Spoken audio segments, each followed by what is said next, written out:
this course that we're doing now on the webinar is based on a 6-day boot camp.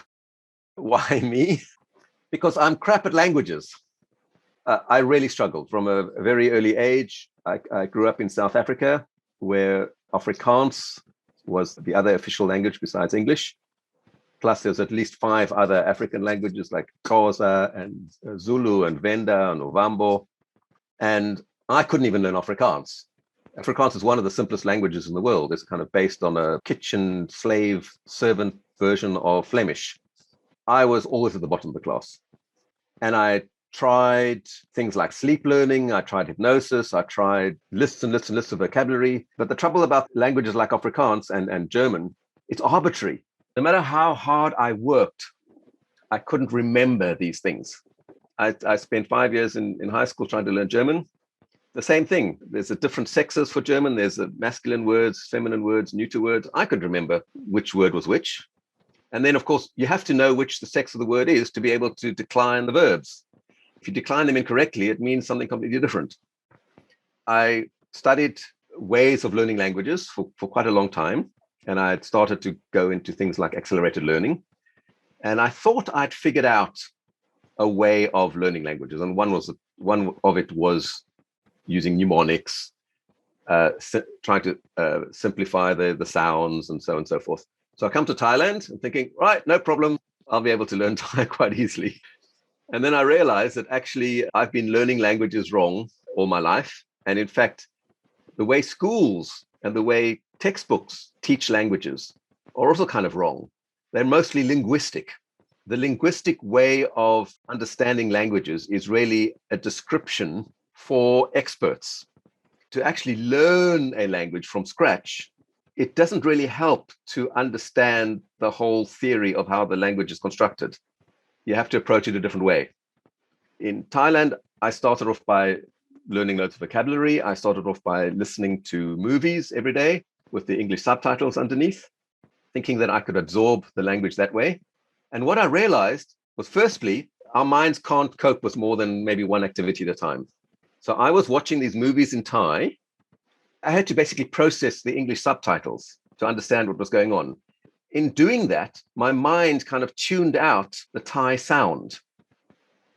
So I was training myself to not hear Thai because my mind didn't have time to actually listen to the Thai. I was trying to read the subtitles.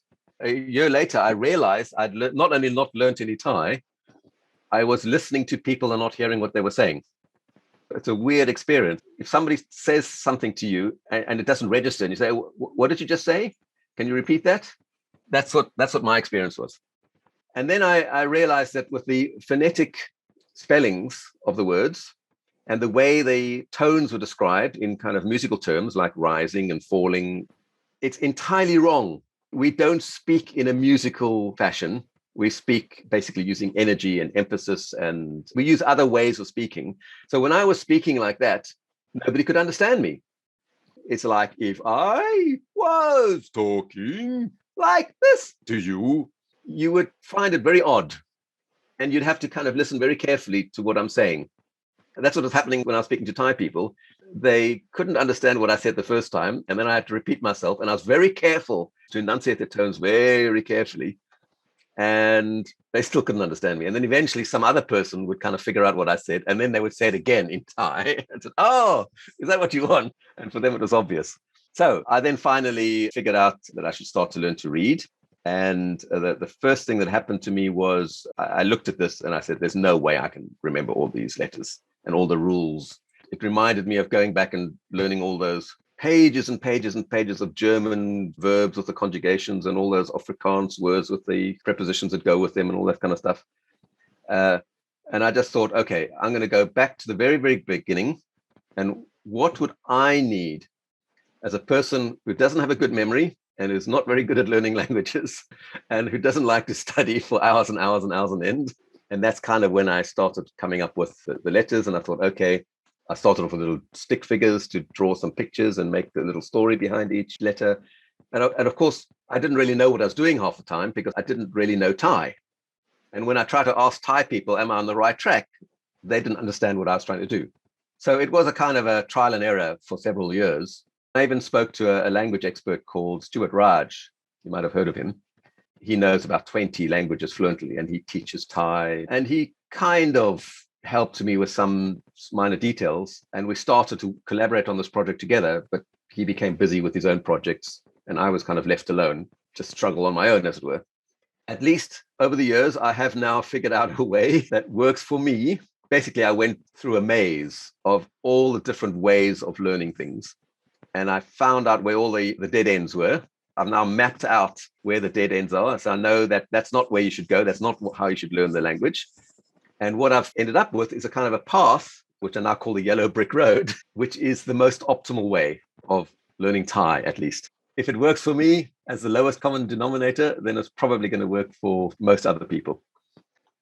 Why is it that we can't learn Thai so well? And that's probably because we kind of live in an expat bubble, where even though we're in a country that speaks only Thai, like being in France, for instance, you go to France, nearly everybody only speaks French. You can't really go and speak English in France.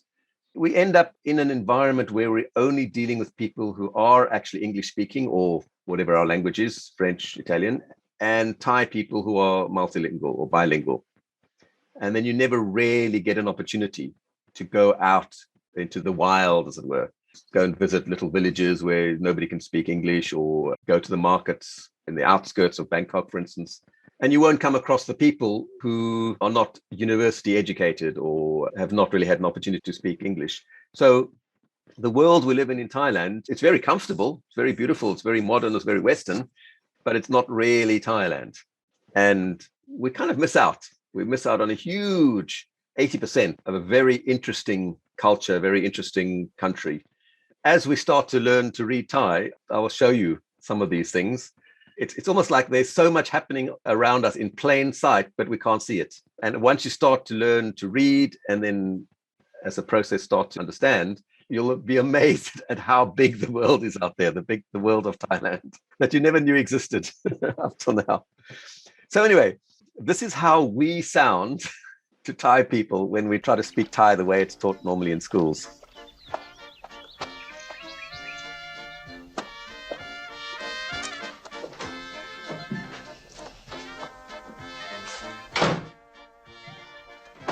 Guten Tag. Good day. My name is Professor Guy Gadbois, medieval castle authority from Marseille. Tell me, do you have a room? I do not know what a room is.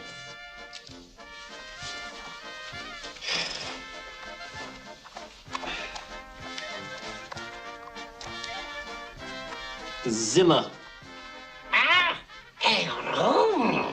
That is what I have been saying, you idiot. Room. Zimmer.